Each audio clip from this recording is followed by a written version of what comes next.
noite a todos. Vamos dar início à nossa quarta cultural, nessa noite tão especial do dia 29 de novembro de 2023. E hoje nós temos aqui um programa muito rico.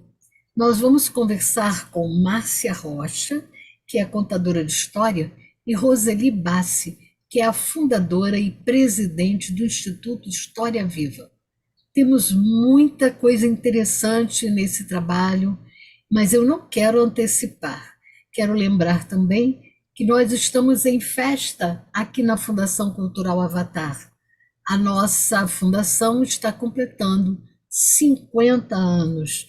Então, essa atividade também faz parte da comemoração dos nossos 50 anos.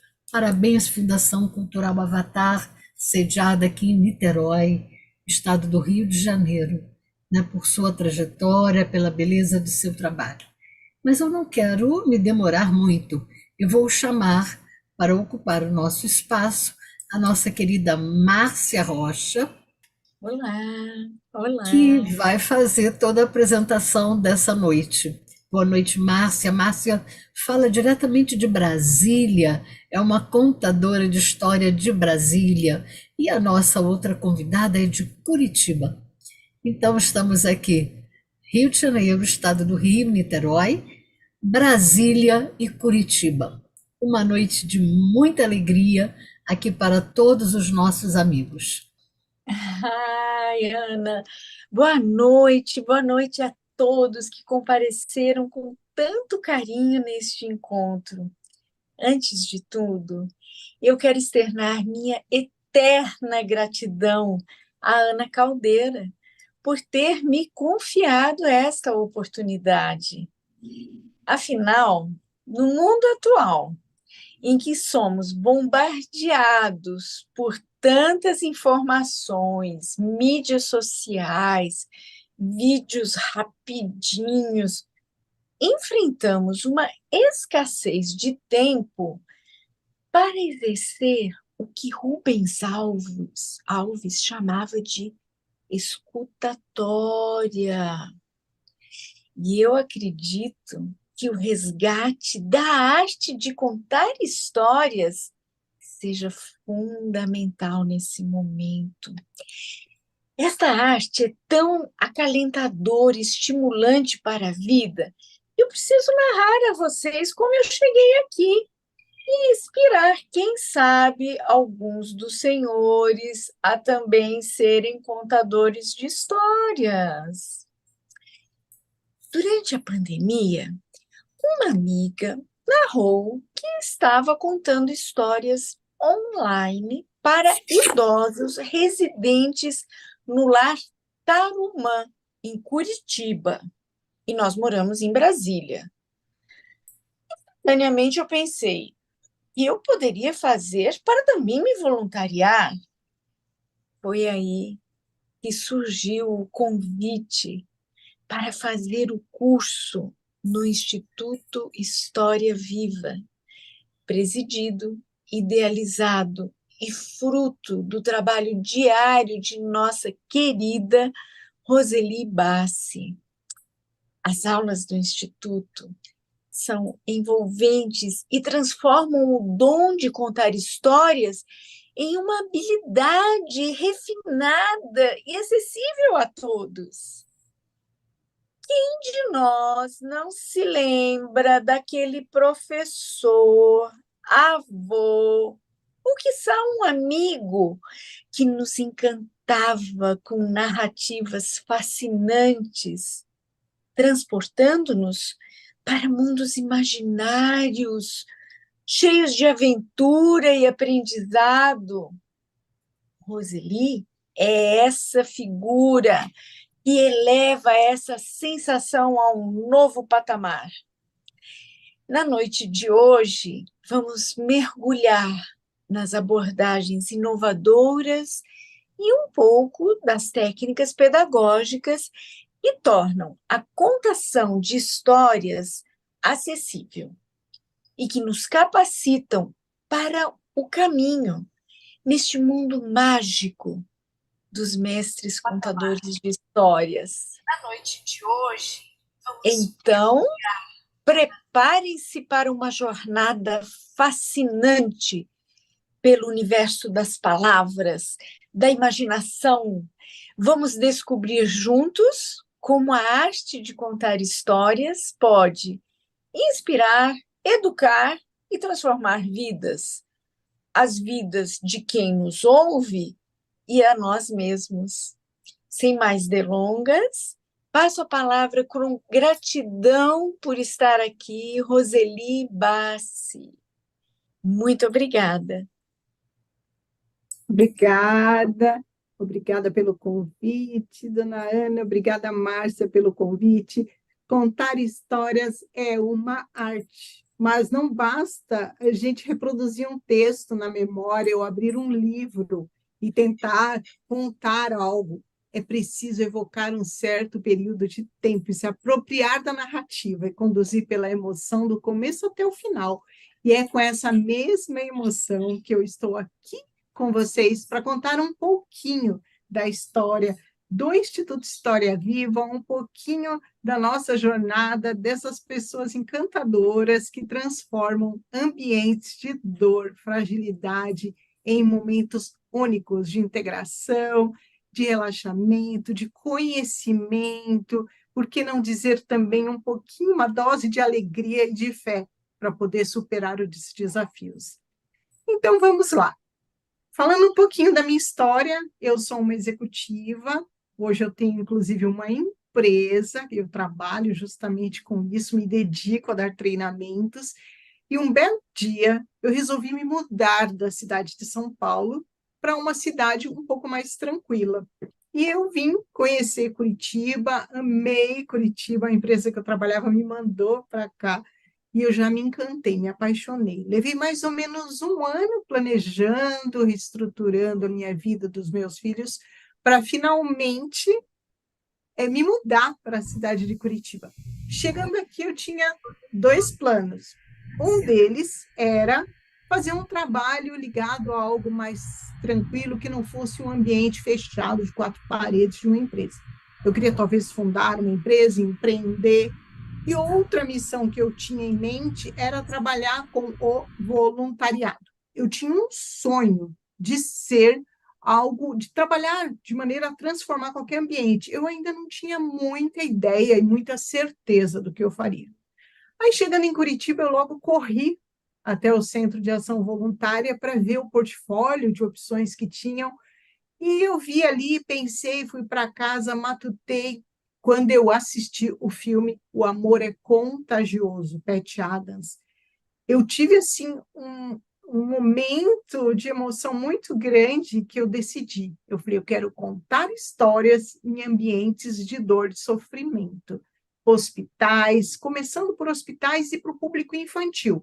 Então, eu fiz um recorte nas minhas possibilidades e acreditei que esse seria o sonho. Aí lá fui eu, né, levando essa ideia adiante, me reuni com o Hospital de Clínicas de Curitiba no ano de 2005, há 18 anos atrás. E eu me reuni com eles e justamente naquela época eles tinham a tarefa de implementar a política pública do HumanizaSUS, que é uma política pública que visa trazer humanização para os ambientes da saúde. E acharam a ideia encantadora.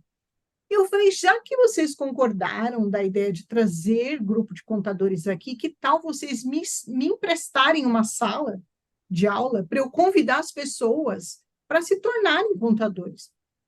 Porque, afinal de contas, nem eu era contadora de história, eu era extremamente tímida, super tímida.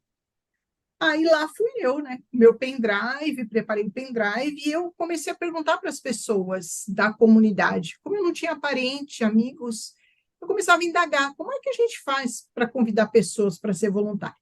E alguém falou para mim, pega um jornal de grande circulação e coloca uma notinha no jornal, convida as pessoas para participarem dessa sua apresentação e lá você coloca a sua ideia. Eu falei, boa ideia. E eu peguei um jornal de grande circulação e eu fiz isso. Eu escrevi, seja voluntário e conte histórias. Me encontre na sala 1 do Hospital de Clínicas, acho que era dia 18 de julho de 2005. ou junho, acho que era o mês de junho. E lá fui eu com o meu pendrive, a minha timidez, adentrar aquela sala, torcendo para ter meia dúzia de pessoas. A minha ideia era, nossa, tomara que tenha meia dúzia de pessoas, eu vou encontrar esse grupo de pessoas para participar do meu projeto. E aí, qual não foi minha surpresa quando eu adentrei a sala e não tinha meia dúzia de pessoas, tinham 120 pessoas. A sala estava lotada, gente. Eu fiquei, a princípio, né? Eu fiquei um pouco chocada. Eu falei, puxa vida, como é que eu vou fazer agora? Eu trouxe um pendrive, tem um data show aqui, mas eu sou tímida, eu não tinha coragem de falar em público. Mas, sabe aquela situação que não resta outra alternativa? Eu não podia expor isso também para eles, né? E dizer, gente, eu não esperava. Eu fui lá, coloquei o pendrive, procurei transmitir com calma a ideia. E cada vez que alguém levantava a mão e falava assim, mas como é que você pretende implementar isso? Aí eu respondia assim, você pode ficar no final? Eu ia respondendo assim, porque eu queria reunir um grupinho em volta de mim para me ajudar, me dar uma luz, como que eu poderia dar os próximos passos, porque eu vi um impacto muito grande, ou seja, haviam muitas pessoas sonhando esse sonho de maneira coletiva, porque é uma ideia que nasceu, às vezes brotou assim um insight, uma pessoa vai lá e mobiliza, mas tem outras tantas também com essas ideias parecidas. E aí eu juntei esse grupinho e contei para eles a minha historinha, né? Que eu tinha acabado de chegar e eu tinha muita vontade de trabalhar, mas eu não entendia muito do terceiro setor, de instituições, contação de histórias. Eu só queria criar uma metodologia, um plano de ação para capacitar as pessoas, porque eu entendo que é necessário. Você não pode abrir as portas para voluntários e dizer, olha, vem aqui, vai lá abrir um livro e conta para as pessoas. Existe toda uma demanda de atividades a ser feita. E aí juntou essas pessoas em volta de mim, que acredito que eram umas 4, 5 pessoas que se interessaram, ficaram até o final. E aí eles disseram, como é que a gente pode te ajudar? Aí eu disse assim, vocês podem ser diretores da instituição que nós vamos fundar, porque esse volume de pessoas a gente precisa ter uma organização constituída, com CNPJ estruturada.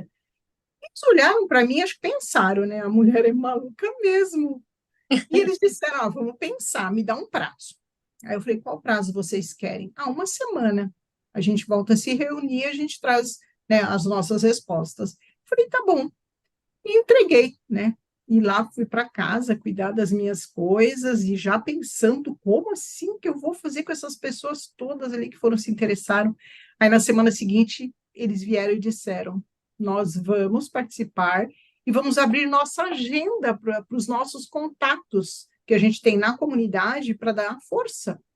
Então, logo de cara, eu consegui uma agência de propaganda que desenvolveu esse botão estilizado, lindo, que tem no nosso jaleco. Não sei se vocês viram esse botão aqui. Eles trouxeram um conceito deste botão, fizeram uma reunião comigo lá, entenderam um pouco do nosso projeto, trouxeram esse conceito.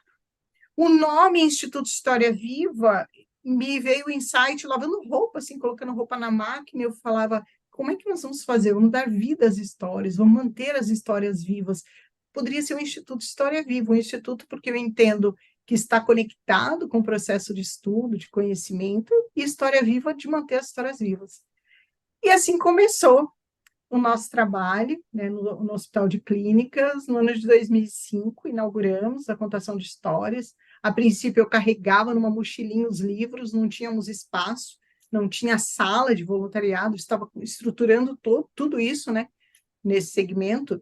Então, eu botava um monte de livros numa mochila bem pesada, carregava para o hospital, a gente andava pelos corredores distribuindo entre nós os livros, trocando entre nós. Aí recolhíamos e aí o grupo ia se multiplicando, os voluntários vinham chegando, traziam outras pessoas, que eu acredito que a nossa rede é muito forte, porque assim como a Márcia chegou aqui a convite também, né, da Cris, existem pessoas que vieram porque viram um parente, um amigo, colocou uma foto nas redes sociais com jaleco verde, achou interessante, e assim nós começamos a nossa jornada de voluntariado. E quem disse que eu conseguia trabalhar, gente? Assim, eu fiquei tão apaixonada pela ideia que eu não conseguia abrir uma empresa, eu não conseguia, eu ia até entrevistas de emprego, eu ia participar de entrevistas, eu falei, bom, então volta para o ambiente corporativo, vai, né, ganhar dinheiro com isso, para poder manter sua família. E o entrevistado se emocionava no meio da entrevista quando eu falava do projeto. Às vezes ele chorava, ele falava, mas como é que você vai fazer para dar conta? É muito lindo, você não pode largar isso. Eu falava, mas eu tenho que fazer isso. E eu saía na rua, eu ligava para a secretária e falava, não vou conseguir trabalhar, pode passar a vaga para outra pessoa, eu não vou conseguir abandonar isso, não vai dar. E aí eu fiquei naquele, em cima do muro, né? Família para sustentar, os amigos começaram a ajudar, os voluntários faziam campanha, traziam cesta básica, a gente tem que te ajudar a te manter. Aí os nossos parceiros, que eram muito, assim, os nossos conselheiros muito bons, eles se reuniram para conseguir pagar uma ajuda de custo para mim, para eu conseguir me manter, até que depois eu consegui reestruturar tudo e passar adiante. Eu vou passar para vocês agora uma apresentaçãozinha que mostra quais são os projetos que a gente atende hoje no Instituto, para que vocês consigam entender um pouco mais do que eu estou falando, né, a respeito. Eu vou só correr aqui um pouquinho as folhas, porque é algo assim que eu acho bacana a gente mostrar para vocês, né, o que de fato está acontecendo. Deixa eu ver aqui onde que eu vou abrir. Só um minutinho.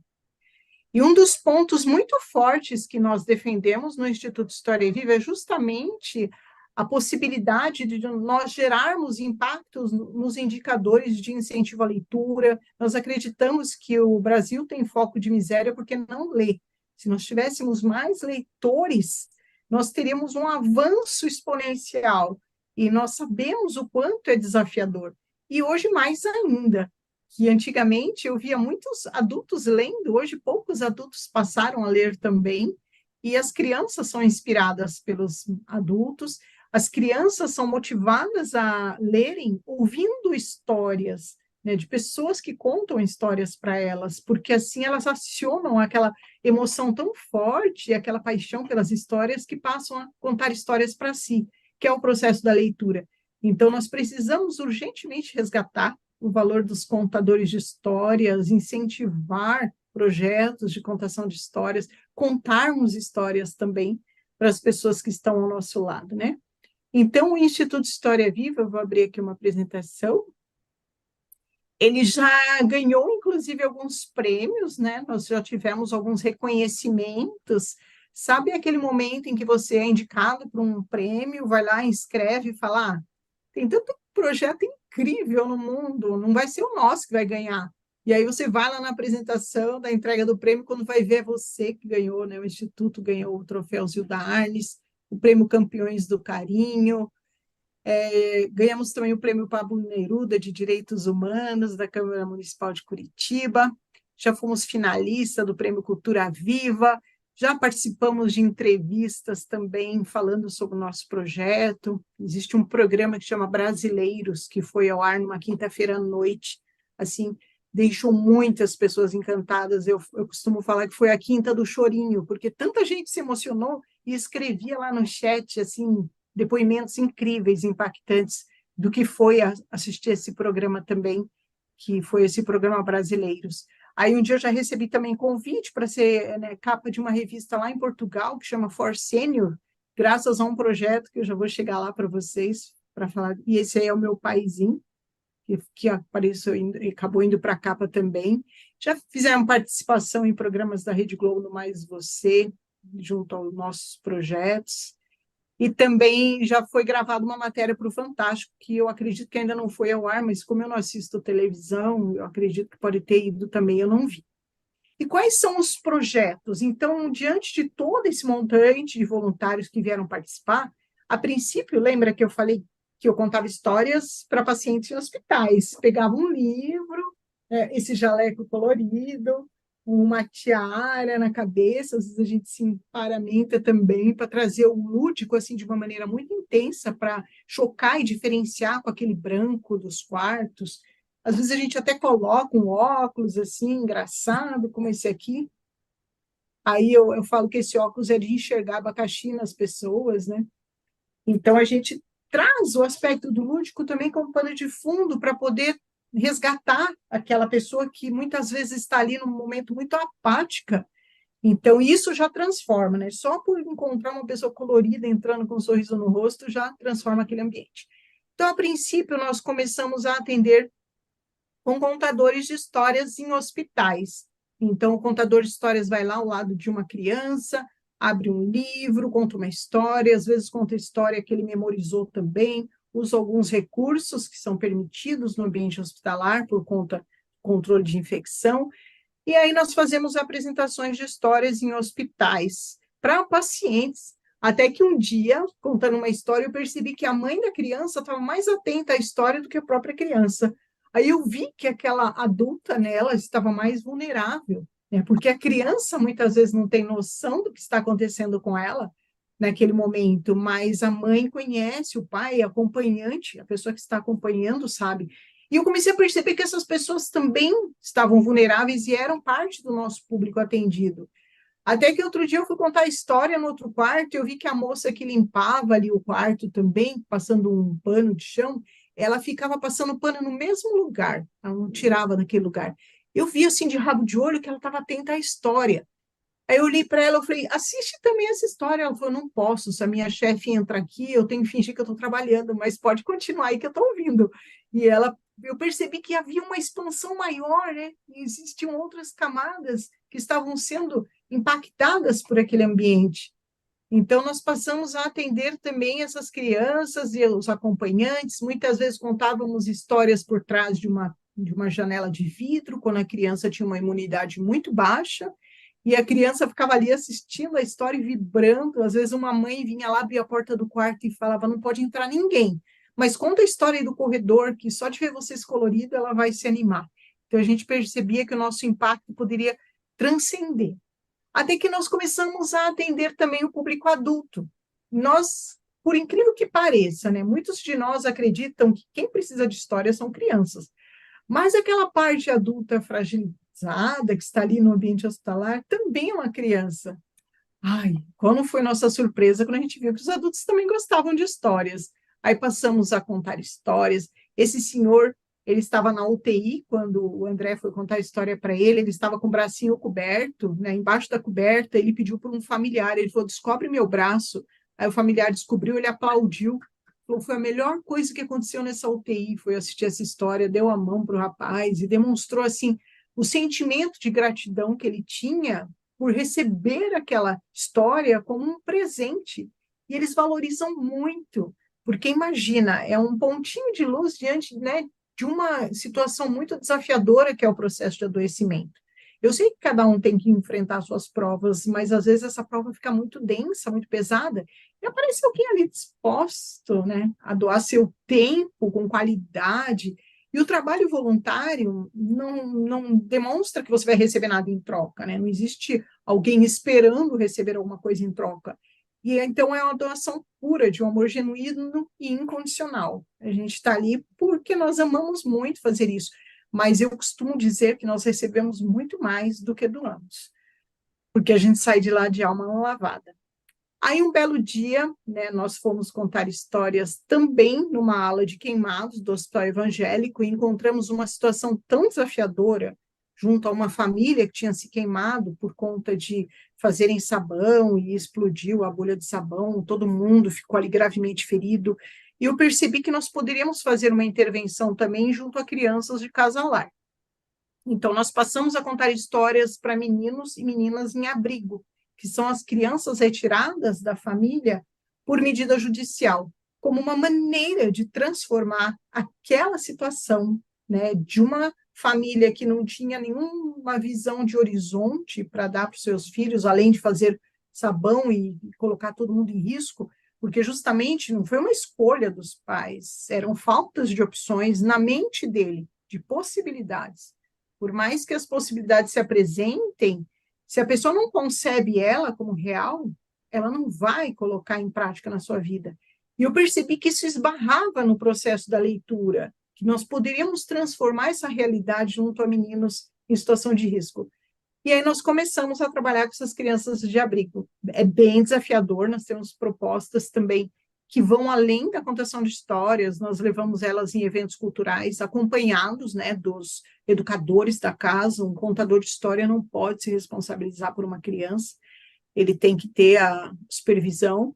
E nós percebemos o grande impacto na leitura que causava. Eles passavam a ter interesse nos estudos, porque eles queriam decifrar aquelas letras que estavam ali no livro e descobrir o final da história, como que aconteceu. E eu percebi assim, sabe quando você vê a ficha caindo e o olhinho brilhando de algumas crianças? Ah, então é bacana aprender a escrever. Nossa, que interessante. Aquele salto fazia assim na hora, aquela transformação. E eu tenho casos de meninos que já fizeram faculdade, tem um que está se formando em direito, e ele mandou um depoimento para mim, que foi graças aos contadores, né? E aqui estamos também, né, com a expressão das crianças no interesse da leitura também, de acompanhar aquele contador de história que está lendo para ele. Isso é algo transformador. Eu costumo dizer que se nós fizermos por um, já fizemos por muitos, né? Então, a gente sabe o quanto isso pode ser impactante para eles. Aí nós também passamos a atender os jovens que estão na República, que eles chamam de República aqui em Curitiba, que são os jovens de 14 a 18 anos. Quando 2 meninos da casa dos pequenininhos foram transferidos para a casa dos maiores, eles chegaram lá já pedindo para que trouxesse os contadores. E aí foi o dia da estreia que nós fizemos junto a esse público, que traz um desafio maior ainda. Se a gente imagina que a criança menorzinha, um desafio, gente, encarar os jovens na casa é mais desafiador ainda. Mas nós conseguimos também transpor essa barreira com muito jeito, com muito tato. Até que um dia eu fui viajar, fui passear na Ilha do Mel, que é um lugar assim bem bacana, bem lindo, de pura natureza, né? Você não consegue chegar de carro na ilha, você tem que ir de barco, não existe nenhuma ponte que conecta, não existe nenhum, né, naqueles boat, ferry boat, nada. É só pessoas a pé que conseguem atravessar para a ilha. E eu fui caminhar na praia, num calor, no verão, e pensando, né, que quando a gente contou histórias no fim de semana, no hospital, muitos idosos vieram acompanhar, parece que faziam uma romaria assim atrás da gente para ouvir histórias que a gente contava no quarto das crianças. E assim que eles ouviam uma história contada, eles se lembravam de outras da infância deles ou da vida deles, e eu gostava muito de escutar. Aí passamos a atender o lar de idosos e escutar história, bater papo, contar história. E nesse dia da Ilha do Mel, que eu estava caminhando na praia, eu falo que o mar se transformou num grande livro, né, de letras douradas, porque parece que ele falava comigo, era uma coisa assim, incrível, uma conexão muito grande de um insight que eu tive. Eu fui andando, eu falei, puxa vida, a gente ouve tantas histórias, e essas histórias ficam ali, né, perdidas, ninguém faz nada, o idoso contou, nós emprestamos o ouvido, ouvimos, a história ficou ali, né, assim, no éter, ninguém vai usar, e um dia essa pessoa vai partir. Eu também vou partir, vocês também vão partir, nós, né, temos uma passagem transitória aqui. E a nossa história, ela vai ser perpetuada, ela vai ficar, alguns sim, né? Algumas pessoas escreveram livros ou fizeram passagens marcantes na família, na comunidade, algumas pessoas vão contar no coração delas histórias que ouviu dessa pessoa, mas existiam muitos idosos no lar de idosos que a gente visitava, que eram idosos abandonados, não tinham aconchego da família, muitos não viam um familiar há 30 anos, e as histórias deles estavam se perdendo, né? Estavam indo embora, as bibliotecas vivas que os idosos são. E eu pensava nessas bibliotecas vivas quando eu caminhava na beira da praia, e veio esse insight, né? Por que que não houve essas histórias? Aí eu falava, tá bom, mas muitos deles contam histórias muito tristes, né? Histórias dos momentos difíceis que eles passaram, do momento em que ele muitas vezes errou, né? Que criou a ruptura da família por algum processo que ele fez, ou perda de entes queridos. Eles marcavam muito assim a passagem deles por pontos muito tristes, né, da jornada. E aí eu pensei, puxa vida, né, conversando, né, essa conversa que eu estava tendo com o Mar, eu falava, mas essas histórias são muito tristes, mas vocês podem encantá-las, podem transformar em um conto encantado, inspirado nessa história, colocar elementos naquela narrativa. E eu falava, gente, já pensou ter uma história, né? Um episódio da sua biografia encantado, transformado em um conto encantado. Puxa, que bacana, mas e depois? Vocês contam para crianças. Ah, nossa, é verdade, nossa, vamos contar para crianças. Mas as crianças onde? De hospital, de lar, né? De casa-lar, as crianças que estão em situação de risco. É verdade, é bem bacana, a criança adora história, é conto encantado, mas a vida é uma relação de troca, e as crianças, elas podem produzir uma arte que vai ser devolvida para o idoso em retribuição à história ouvida. Nossa, que legal! Gente, é muito legal. Eu quero muito implementar isso. Imagina, né? Um verãozão de 40 graus, eu andando ali naquela areia quente, procurando papel e caneta. Eu tinha R$ 6 no bolso, eu me lembro. Eu entrava nos restaurantes, no bar, o garçom, caneta na orelha, servindo mesa. Eu, gente, vocês vendem bloco aqui, papel, caneta, eu preciso anotar umas coisas. Eu entrei, acho que um monte de lugares pedindo isso. Eu lembro até de um garçom que tirou a caneta da orelha e falou para mim, anota num guardanapo. Aí eu sentei numa pedra lá fora, eu falei, ai, meu Deus, eu não vou esquecer, isso aí não vai fugir da minha cabeça, a gente vai conseguir implementar. E foi assim que nasceu o projeto História Viva, Ouvir e Contar, que a gente criou, né, que tem esse ciclo, né, de momentos, e para cada um deles existe uma capacitação específica também. Lembra? A Roseli queria criar metodologias de ensino. Eu fui lá e fiz um trabalho voltado para preparar o voluntário, né, para poder participar desse momento também. Então, a primeira etapa é a etapa onde nós paramos ao lado de um idoso e trabalhamos através de alguns passos que eu treino as pessoas de escutar ativamente, para que eles possam permitir que aquele idoso tenha o desejo de expressar a sua história. Por quê? E eu aprendi a duras penas, né? Não foi assim, nossa, a Roseli recebeu um insight e já veio a metodologia na cabeça. Não, eu levei bastante coisa na cabeça com isso. Então, eu sentava, o primeiro idoso que eu sentei do lado, eu falei, você tem uma história para me contar? O que ele respondeu? Não. Todo mundo diz isso? Não. É uma pergunta, né, Márcia? É uma pergunta assim, direta, queima-roupa e muito aberta. Tem uma história para me contar? Não, não tenho nenhuma. Aí a gente ficava com aquela cara de pastel, né? Ai, puxa vida, e agora? Aí eu fui lá e consegui pesquisar e consegui preparar. Então, tem os 10 passos para incentivar o idoso a contar e os 10 passos para potencializar a minha escuta. Então, existe cerca de 20 passos para você aprender nessa metodologia, o que faz com que a gente seja melhores ouvintes até na vida. Eu percebo assim que muitos voluntários que são capacitados saem do treinamento dizendo, puxa, eu aprendi, eu comecei a escutar melhor meu chefe, meu irmão, minha esposa. Eu percebi que eu não era um bom ouvinte, porque a gente entrou num sistema autômato, né? A gente acaba respondendo as coisas antes das pessoas terminarem a frase. O nosso cérebro já quer antecipar respostas. Toca o telefone e a gente já quer se antecipar. Pega lá e vê, nossa, é minha irmã, minha mãe, o que será que ela quer? Ela vai pedir alguma coisa? Toca a campainha, ai, quem será? Não estou esperando ninguém, será que não sei o quê? A gente quer antecipar tudo. E isso é um descompasso da humanidade. E a gente pode resgatar esse compasso novamente. E é algo que eu faço exercícios diários, porque é algo que você tem que ir contra a corrente, né? Porque muitas demandas hoje de atividades nos puxam para esse ritmo alucinado. Mas sentar ao lado de um idoso, eu costumo falar para os voluntários, eu falo, gente, se pegar fogo, acontecer alguma coisa por aqui, me tirem daquela conversa, porque eu não vou nem ver. Eu mergulho, eu fico encantada, e eu já começo na minha mente, conforme o idoso vai contando as histórias, eu já fico vendo cenários. É como se já viesse, assim, sabe, com um processo de encantamento tão grande, que é o despertar do processo de escutar. Então, é muito bom você participar só pelo que já impacta na sua vida, né, de um processo desse. Então, essa primeira etapa é a escuta. A segunda passa pelo processo de encantar, ou seja, pegar aquele episódio da biografia, não precisa ser a história de vida inteira. Nós vivemos nos instantes, né? A vida está no momento. Vocês estão assistindo essa live, não vai voltar mais este tempo. É um instante que está acontecendo. E esse instante é revestido de muita emoção, de muita conexão. Então, nós precisamos pegar aquele episódio e transformar ele num processo de encantamento.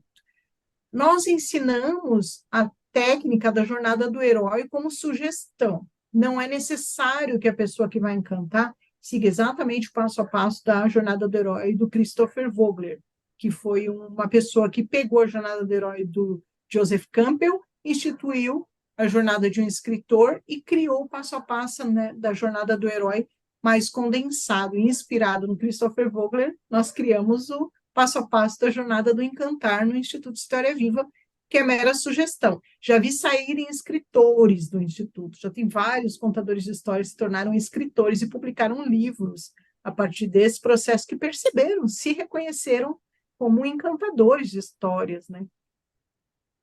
Aí depois vem aquela parte desafiadora para as pessoas tímidas e para as que não são mais como eu, né? Porque ao longo desse trabalho todo eu fui me desligando daquela preocupação do que os outros vão pensar ao meu respeito, e nós vamos aprender a contar histórias. Isso também é algo que a gente pode trabalhar, embora sejamos contadores de histórias, a gente pode exercitar as técnicas para contarmos histórias de maneira encantadora. Então, nós vamos fazer a arte de contar histórias também em ação. Aí, a outra etapa é aquela em que você vai incentivar a criança na produção daquela arte. A criança, naturalmente, ela gosta de desenhar, mas você também precisa ser convincente, convidá-la a participar e, ao mesmo tempo, oferecer as possibilidades de você dar um suporte, dar um apoio. Eu estou por aqui, que tal? Qual foi o momento da história que você mais se empolgou, que mais te tocou, que você se emocionou? E nós contamos para essa criança que esse desenho vai ser entregue para um idoso dono da história. Então, a gente fala para ela, essa história quem trouxe para você foi um idoso que está no lar, e se você desejar fazer um desenho para ele, às vezes saem desenhos coletivos em torno de uma única história, e as crianças se emocionam, porque elas sabem que aquela história é verdadeira. Algumas olham para mim e falam, nossa, tia, mas esse menino da história existe? Essa pessoa da história existe? É algo que para eles é encantador. É uma novidade para eles. Não estão acostumados, né, a ouvirem muitas vezes histórias dos seus avós. Eu cresci ouvindo a história da minha mãe. Eu sou fascinada pelas histórias da infância dela. Mas nem todos os pais incentivam os netos a perguntarem sobre a infância dos avós, a vida dos avós. E isso é muito bom, até para a gente chamar a atenção da comunidade, né? Quem aí está assistindo e tiver um idoso na família, aproveite para terminar a live e lá perguntar como é que foi a sua infância, quais eram as brincadeiras que vocês faziam na sua época, como que eram os materiais que vocês usavam para construir seus brinquedos, porque hoje a gente não vê essa realidade, né? É algo que eles vieram, né, em uma outra geração, já nasceram da geração conectada, e para eles é uma novidade incrível saber que existiam bonecas feitas com sabugos de milho, que os carrinhos dos meninos eram feitos com latas de óleo, e existiam outras opções de brincadeiras além de videogame. Então, é bem bacana se mostrar outras realidades. E aí nós levamos para essa criança que produz um desenho. Aqui tem um exemplo de um desenho produzido por uma criança. Se vocês perceberem, né, quem conhece a questão artística, né, das crianças, a expressão artística da criança, o que ela está expressando, consegue traduzir melhor. Mas eu interpretei esse desenho com muito significado. Primeiro, que existe uma nuvem. A nuvem, muitas vezes, ela é o arquétipo, a simbologia dos problemas, as questões, né, que estão impedindo a pessoa de ver a luz. Só que o sol está abaixo da nuvem. Em geral, o que a gente vê, né, nos dias nublados são as nuvens abaixo do sol. Olha, a criança quis dizer que existe uma luz interior por trás daquele problema. E um arco-íris lindo também brilhando. Olha as flores, o colorido das flores também, né, de uma maneira muito intensa. E esse idoso, ele contou que ele era jardineiro. Então, a criança fez o trabalho do idoso ser maior que o próprio sol, o significado que teve, né, desse trabalho. Então, e isso é impactante. Quando o idoso recebe aquele desenho, ele abre os olhos assim, parece que uma luz jorra, né, no rosto dele. E existem outros tipos de desenhos trazidos também pela criança, como essa criança, né? O Brenner mandou para o seu jesuíno, ele era uma árvore de abacate, então ele era uma pessoa que gostava de pegar, né, subir na árvore para comer abacate, ou parece jaca também. Então, existe essa possibilidade do idoso também aparecer no desenho. Nesses dois desenhos não houve a representação, mas às vezes a criança faz um desenho de uma árvore grandona e o idoso do tamanho da árvore. Então, olha, as medidas de proporção, a gente percebe o quanto é significativo para essas crianças também e para o idoso que recebe. Por isso que eles trazem um sorrisão assim no rosto, a hora que eles pegam aquele desenho e ficam encantados, e eles escutam a história deles encantada. O que acontece nesse processo? Existe um episódio da biografia que foi transformado em um momento encantador. Assim que o idoso ouve aquilo e reconhece como parte da sua história, ele impacta em toda a sua jornada de vida. É como se nós jogássemos uma grande gota no lago e projetássemos essas ondas, e ele consegue ressignificar muito da sua existência. Eu já vi assim, expressões no rosto de idosos, lágrimas correrem. Tinha um idoso italiano lá no Rio Grande do Sul, que eu fui capacitar os contadores, ele batia no peito e falava, sou eu! Esse daí sou eu! E chorando de emoção, por reconhecer, naquele momento ele reconheceu que a vida dele era muito boa. Então, a gente percebe assim, o impacto que traz na vida das pessoas. Agora eu vou dar uma pausa, que esses aqui são os projetos, e eu quero que alguém me diga sobre o horário. Como é que está, Márcia? Porque contador de história pode falar 3 horas seguidas. Olha, eu tenho a impressão que a gente vai poder ficar muito tempo, porque isso que você trouxe é uma semente de tanto amor. E eu preciso dizer também que eu tive essa oportunidade de viver o que você está narrando de uma forma muito mais singela, muito inicial, mas eu e a Cris, que é a grande amiga que me trouxe para o Instituto, nós fomos para um lar e aí a gente foi lá um dia para escrever a história. E aí no dia que, na semana seguinte, com a história encantada que a gente levou dela, ela ficou tão emocionada que emocionou a gente, sabe? E a partir desse dia, todas as vezes que nós vamos nesse lar, a gente percebe que essa sua caminhada na areia, que eu não sabia que era daí, da caminhada no sol quente, que te fez ferver a cabecinha e trazer essas ideias. Eu só conheço o projeto em si. Então, eu acho que realmente veio inspiração do céu e da terra, e aí você, te colocou. Olha, eu tenho a impressão que nós temos ainda uns 10 minutinhos para você colocar mais alguma sugestão. Que bacana. Eu queria aproveitar, então, que a gente tem mais essa oportunidade para trazer para vocês algumas dicas sobre técnicas para escutar ativamente, né? Como eu falei para vocês, existe um passo a passo. Eu vou dizer algumas que vai até favorecer vocês a refletirem, a começarem a colocar em prática, e vou trazer algumas dicas para contar história também. Então, uma dica para escutar uma pessoa ativamente. Uma das coisas muito importantes que a gente muitas vezes esquece é o contato visual. Então, quando uma pessoa está conversando com a gente, é o ideal que nós façamos o contato visual o máximo de tempo possível que a gente conseguir sustentar. Eu sei que é um grande desafio, né? Olhar nos olhos é um grande desafio, nós desaprendemos isso também, né? Então se tornou algo assim um pouco, muitas vezes a gente até deixou de lado, falou, talvez não seja importante, ou estar atento a alguma coisa, fazer um movimento, celular tocando, a gente vira. Então o contato visual é como dizer para o outro, eu estou aqui, estou te ouvindo.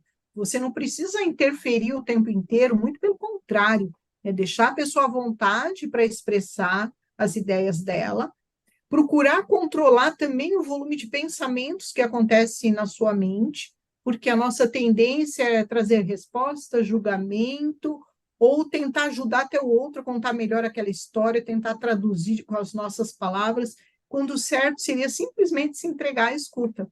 Porque conforme você se conecta com o outro, o estado emocional do outro vai contagiar você para você captar a essência da história. Existe um momento de conexão muito forte, e é essa essência da história que é a parte mais importante. Às vezes o idoso está ali falando um tempão, mas existe uma essência ali para você extrair que vai ser fundamental no processo de escuta. Então, prestar atenção para perceber o brilho nos olhos, a respiração alterada, isso são sinais de que o outro está tocando fundo na essência da história dele. E é o momento que você deve captar aquela história com mais intensidade. Então, a atenção plena é fundamental.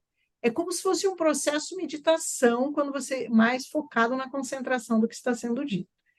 Outro fator importante também é a gente evitar o excesso de gestos, né, conforme eu comentei, e fazer algum movimento, nem que seja expressão facial, que demonstre o seu interesse. Então, fazer assim de vez em quando. Então, um sorriso no momento que a história se tornar, né, assim, motivo para sorrir, ou então fazer assim, né, quando for um momento triste, evitar ao máximo aprofundar na tristeza, né? Nós temos o hábito, e isso é típico de muitas pessoas que assistem televisão, que ficam vendo aquelas notícias ruins, a gente tem a tendência a valorizar isso também. E é algo que você pode se libertar disso também. Eu não assisto mais televisão há muito tempo, notícias. Eu vejo as flores se abrindo no jardim, eu vejo o sol lindo amanhecendo, e eu conheço as notícias do que está acontecendo na atualidade, mas eu não preciso acompanhar o dia a dia do que a mídia coloca, né, na televisão. Mas isso é o meu estilo de vida e a maneira como eu encontrei para viver em paz. Mas a hora que você está ouvindo a história, se o idoso tocar no momento, ele vai para aquela vala comum das queixas, da reclamação, aí você procura puxar o tom da conversa para algo mais encantador, joga luz naquilo. Não precisa dizer, ah, não, mas tá, eu não estou aqui para ouvir essa história triste. Pelo contrário, fala que desafio o senhor enfrentou. Mas o senhor se lembra que aquele cachorrinho que o senhor tinha quando o senhor ganhou ele a primeira vez, porque em algum momento ele trouxe naquela história dele alguns pontos que podem ser de apoio para você, de gancho, tirar ele daquela situação, levar de volta para que ele possa ouvir aquela história e ficar mais encantado. É uma outra dica que eu dou para vocês também. Existe também a possibilidade que você pode ter de fazer algumas perguntas para checar o que está sendo dito. Então, a pessoa vai lá e começa a conversar, fala, mas quando eu fui lá preparar o meu pendrive para aquela apresentação, eu estava muito tímida. Tímida? Puxa vida, e aí? Sabe, você fala alguma coisa para a pessoa continuar, para você demonstrar que está com interesse. Geralmente, sabe como é que a gente faz numa conversa dessa? A gente já responderia assim, mas eu também sou tímido, você não tem ideia do que eu tive que passar quando eu fui apresentar na minha escola.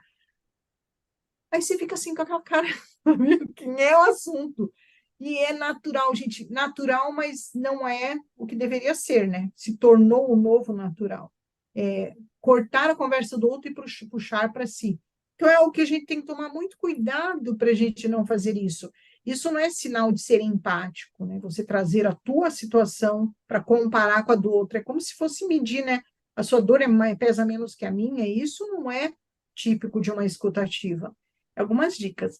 E para contar histórias, eu vou dar outras dicas também. Uma das que eu mais gosto das técnicas de contação de histórias é você usar um adereço.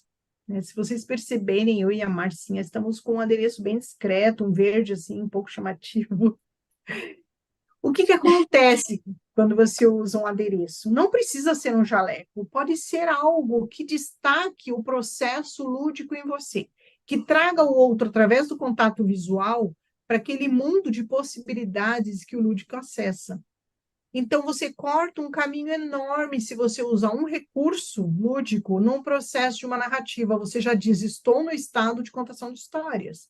É como se você colocasse aquela roupagem que já define, não precisa ser esse uniforme, mas pode ser algum aspecto que traga esse processo lúdico de abertura.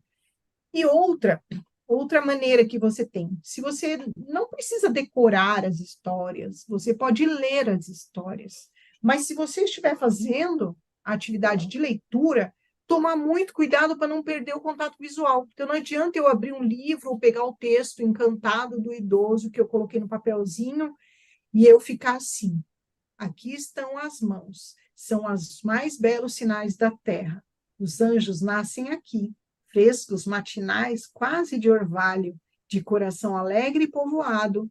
Eu comecei a ler um trechinho de um poema de Eugênio de Andrade, mas eu fiquei totalmente voltada para o poema e eu esqueci que tinha uma plateia.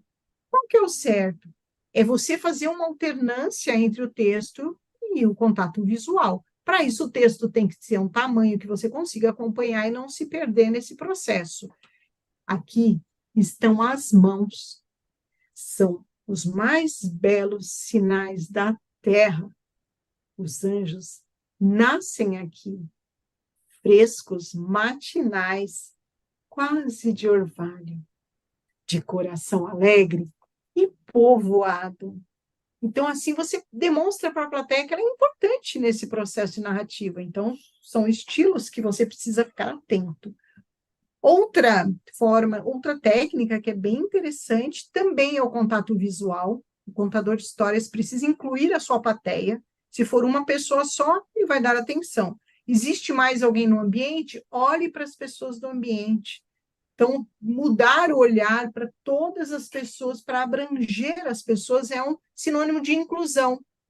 Senão, o que, que parece? Eu estou contando a história para uma pessoa, é como se fosse uma conversa pessoal.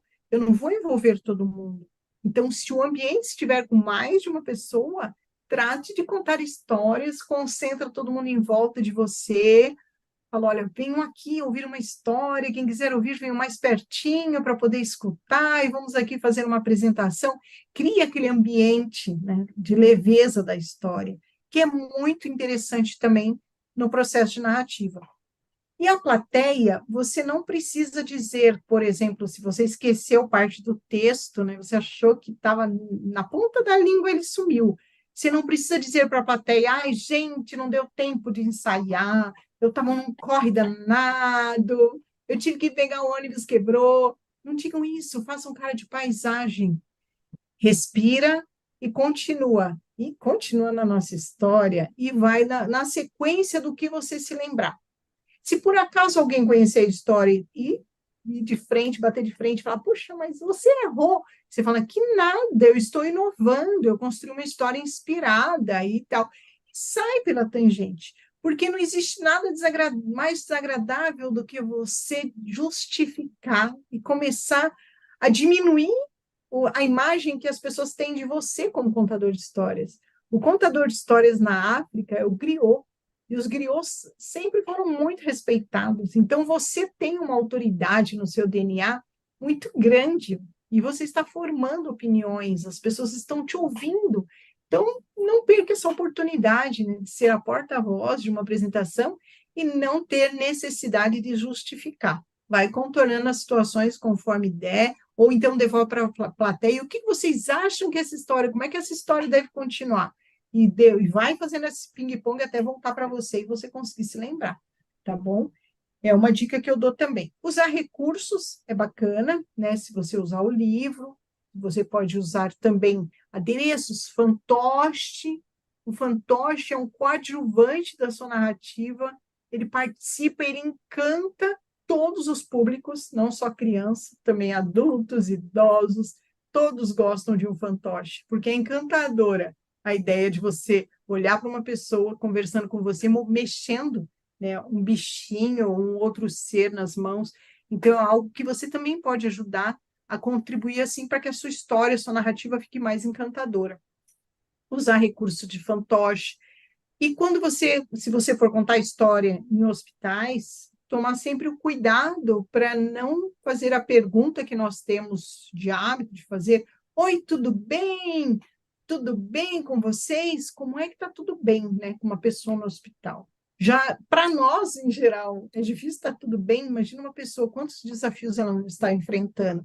Então, você pode falar: oi, como está hoje? Como está o seu dia? Espero que o seu dia esteja tranquilo, que você esteja em paz. Pode fazer qualquer outra saudação que seja mais tranquila, né, e compatível com a situação dessa pessoa. E agora eu queria saber se existem perguntas, se alguém que está assistindo ficou com alguma pergunta para fazer para a gente, se a Ana puder voltar, ela está ali já, que legal.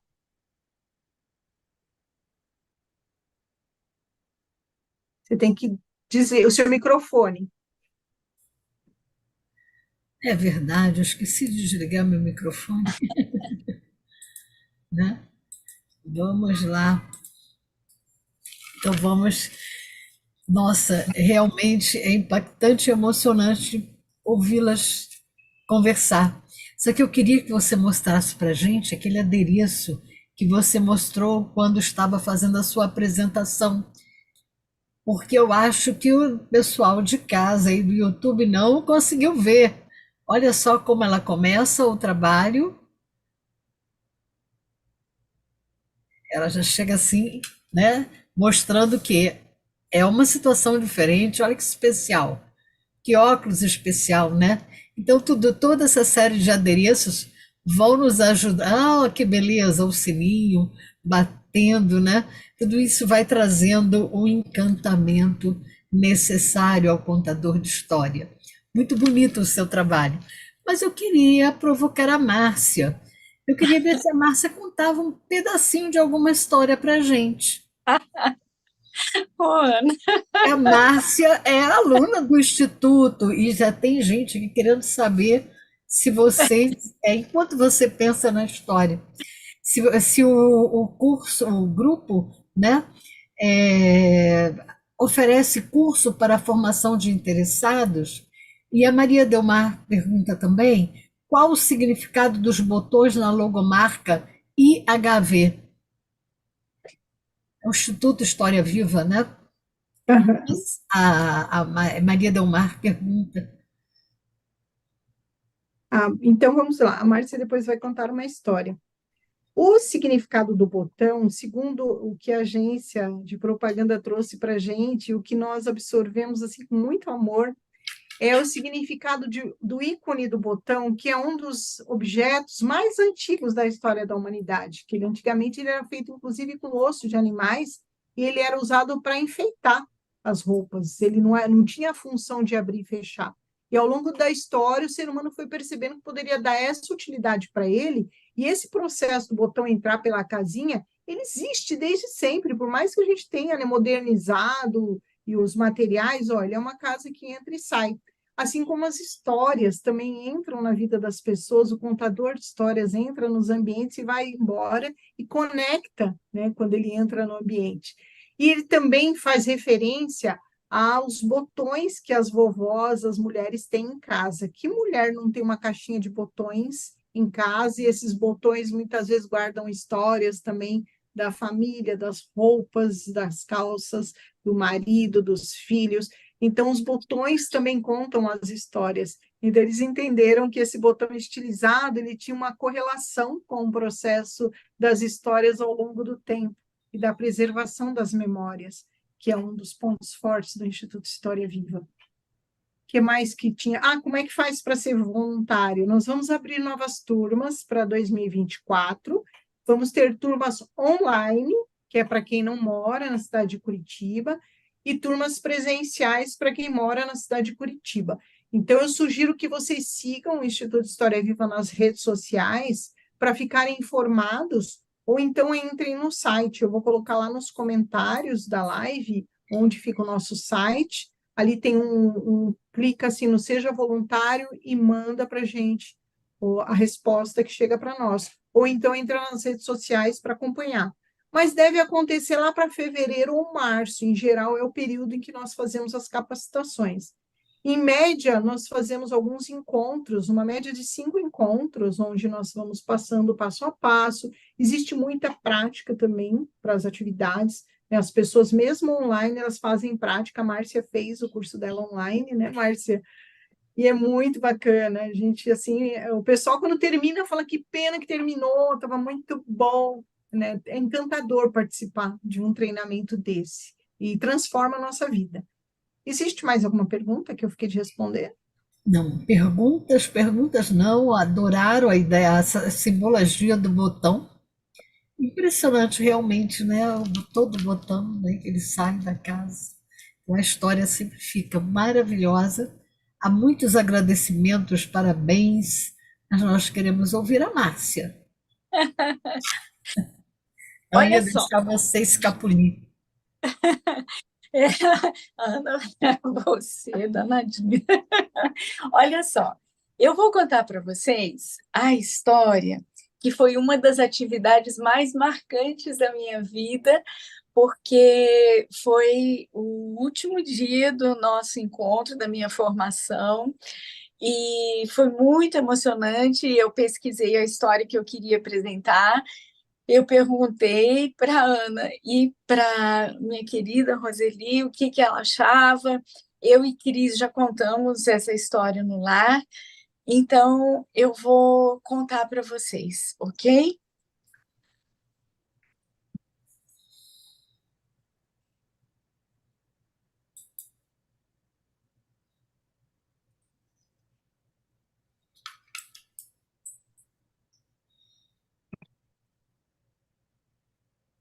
Há uma história que é trazida do povo Cherokee. Esse povo indígena, ele tem uma marcação de solenidades para marcar os momentos da vida. E eles dizem que havia um momento em que o jovem ele era desafiado. O pai chegava para ele e dizia: meu filho, você será agora uma pessoa adulta. Eu te levarei para o alto de uma montanha. O que acontecer nessa noite, você não pode contar para ninguém. Essa é a sua primeira obrigação, o silêncio. Tudo o que acontecer é um segredo entre você e eu. Ninguém pode saber. Ninguém saberá, por você e nem por mim, o que vai acontecer esta noite. Quando nós chegarmos na montanha, você terá seus olhos vendados. E você não poderá tirar a venda dos olhos até a hora em que o sol nascer. Enquanto o sol nascer, você não pode tirar essa venda. Ela terá que permanecer com você. Quando você sentir o sol chegando, você pode tirar a venda. Não antes. Não antes. Não importa o que aconteça, você não pode tirar a venda. Eles subiram a montanha. Eles chegaram no alto da montanha. O menino se sentou, seguindo as ordens de seu pai, e ele colocou a venda nos olhos. Ele colocou a venda nos olhos do seu filho, e o seu filho passou aquela noite com medo. O seu filho estava lá, e esse jovem, que sabia que agora ele seria adulto, ele disse para si mesmo: eu não vou decepcionar o meu pai. E então, ele ouvia barulhos. Parecia que havia um urso chegando. Acho que é uma coruja. Está muito frio. Eu tenho fome, mas eu vou ficar. Eu vou ficar aqui. E assim passaram-se as horas daquela noite fria e inesquecível. Quando então ele sentiu que havia luz chegando. Então, era a luz do sol. E ele, apesar de todo medo, ele falou: o sol chegou, eu posso tirar essa venda do meu olho. E aí, quando ele olhou, ele percebeu que em frente a ele, o pai dele estava ali sentado e passou a noite inteira ao seu lado, velando por sua segurança e cuidando dele. E assim, ele se tornou um adulto que sabia que o pai nunca abandona seu filho. Esta é a história da tradição Cherokee. Obrigada.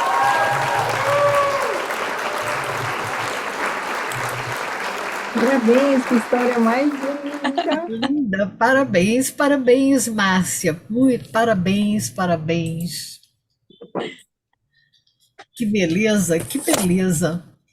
Que encontro espetacular, que noite maravilhosa, né? Esses 10 passos dos momentos me interessou bastante.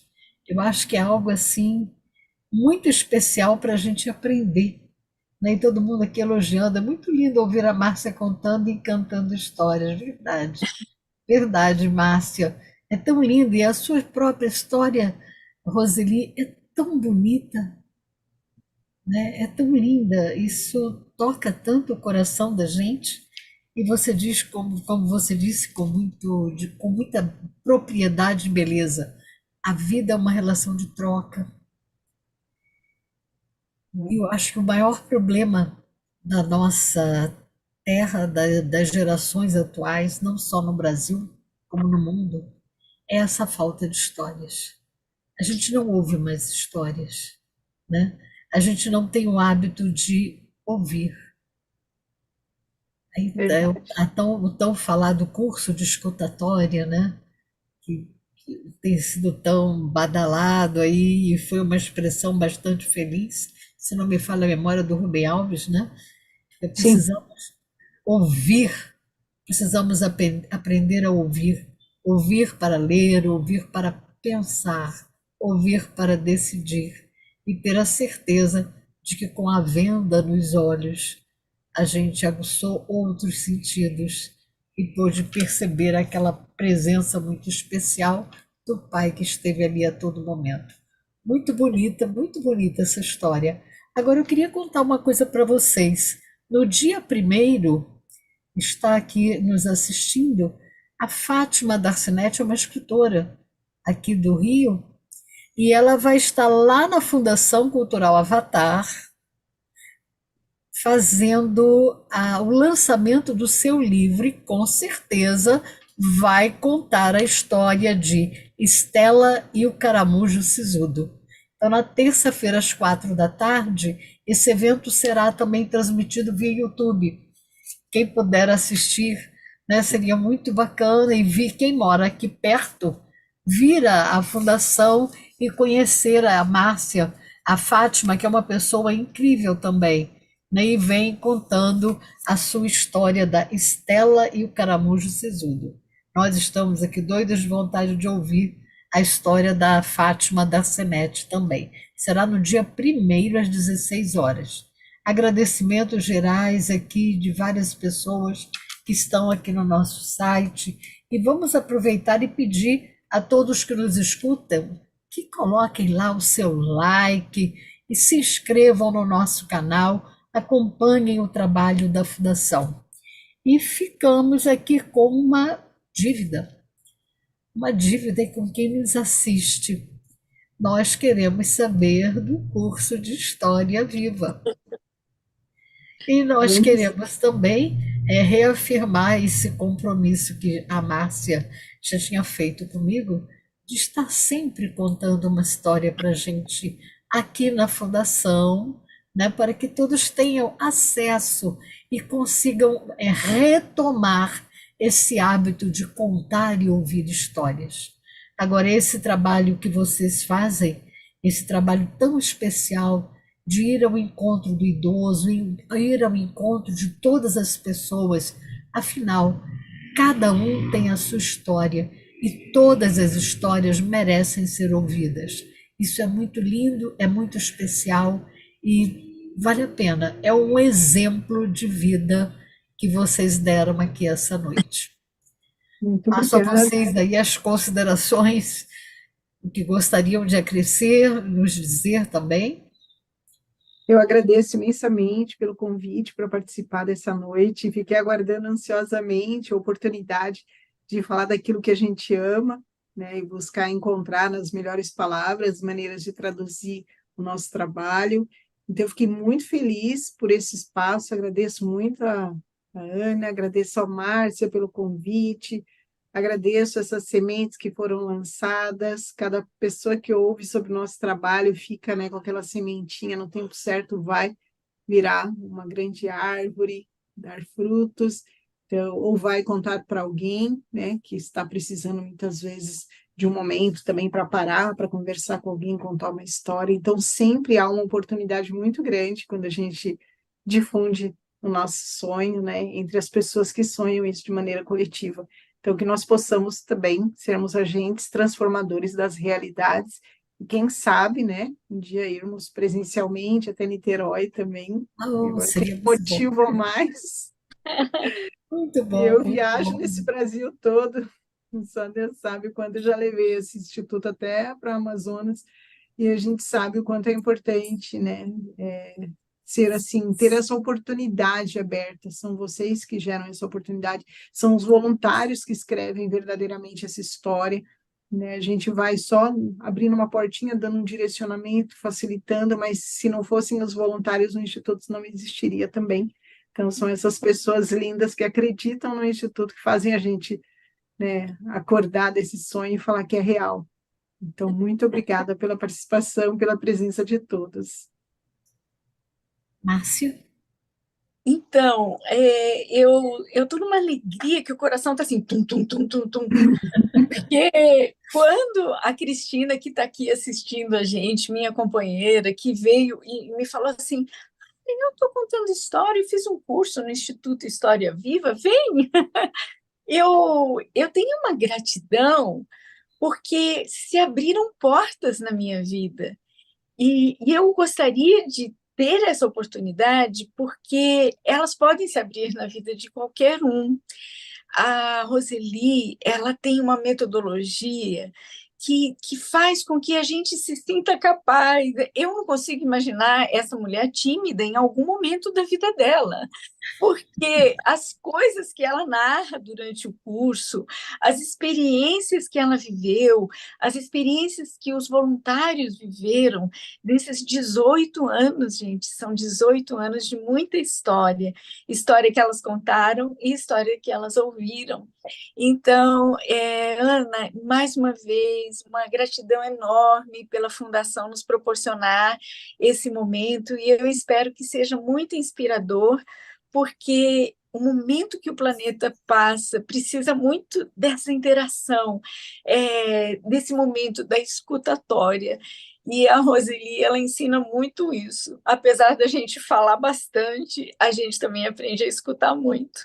Muitíssimo obrigada, e eu vejo vocês contando histórias por aí. Se há alguma coisa que eu poderia acrescentar ao que vocês disseram, eu diria que a Fundação, que completa 50 anos no dia 4, recebe esse grande presente de vocês. Foi um grande presente ter essa noite com vocês, essa noite inspiradora, e aqui as observações do chat com relação a contar histórias, diz a Gilda Uzeda, uma das instituidoras da casa, que isso é da maior importância para crianças de todas as idades, inclusive aquelas que têm o cabelinho inteiramente branco, como o meu. Realmente é um momento assim, de muita alegria. Muitíssimo obrigada. E já que nós estamos falando de aniversário, eu soube que vocês estão fazendo 18 anos. Então vocês atingem a maioridade e nós atingimos a nossa idade de ouro, os nossos 50 anos. Parabéns, Instituto História Viva, parabéns, Roseli, parabéns e muito obrigada, Márcia, por esse contato precioso, por essa noite que você nos proporcionou, convidando a Roseli para estar junto conosco. Obrigada. Muitíssimo obrigada, né? Afinal, somos amigos, irmãos, somos alguém que precisa mais do que nunca ter o coração aberto. E disseram aqui no chat que Roseli é gente que faz a gente sentir o coração aberto. Então, muito obrigada, Roseli, muito obrigada, Márcia, né? E aguardamos vocês nas comemorações de nosso aniversário. Continuem, vocês poderão assistir lá através do YouTube, sempre nos horários que nós vamos publicando lá no grupo, nas redes sociais, a programação. Muitíssimo obrigada. Parabéns, Instituto. Parabéns, Roseli. Várias pessoas aqui elogiando, mandando beijos, abraços e parabéns para vocês. Muitíssimo obrigada e boa noite a todos nessa noite tão abençoada, tão especial de 29 de novembro de 2023. Boa noite. Gratidão, gratidão. Tchau.